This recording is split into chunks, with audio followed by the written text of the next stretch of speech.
As well as a free room, guys. Video number 2. Presentation. I've been walking around this classroom speaking like a complete bozo and lunatic, but that's not a very new point, is it?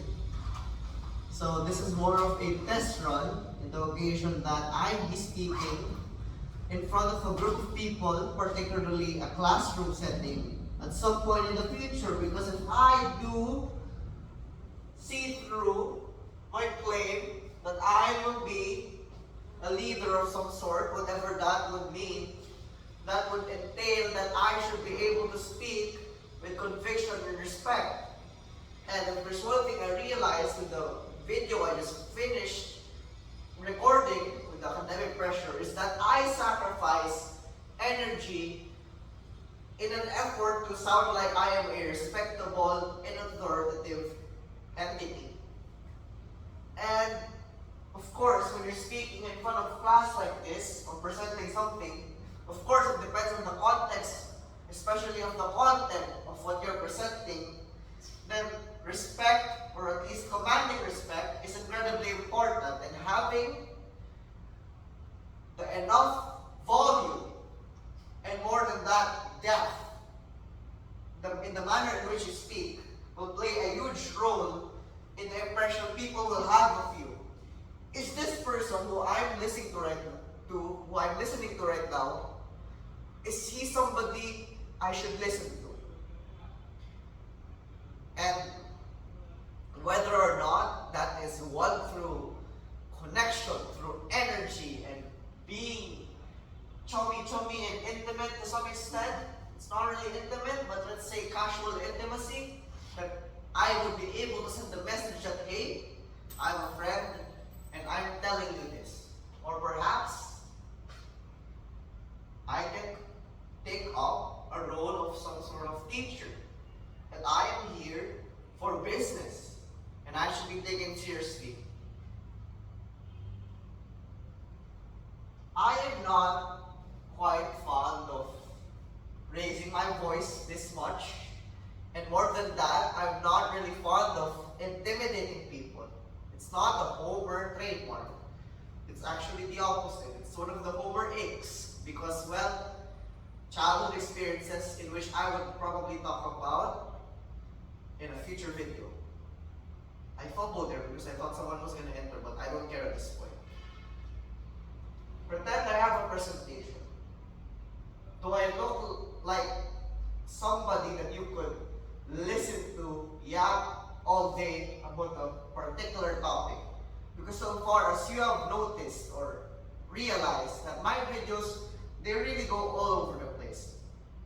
And yes, you can see the change and variety in the way I speak, the manner in which I deliver them, the energy, and perhaps even persona and character. Although they're all Homer, some settings are per se magnified and some are suppressed to some extent.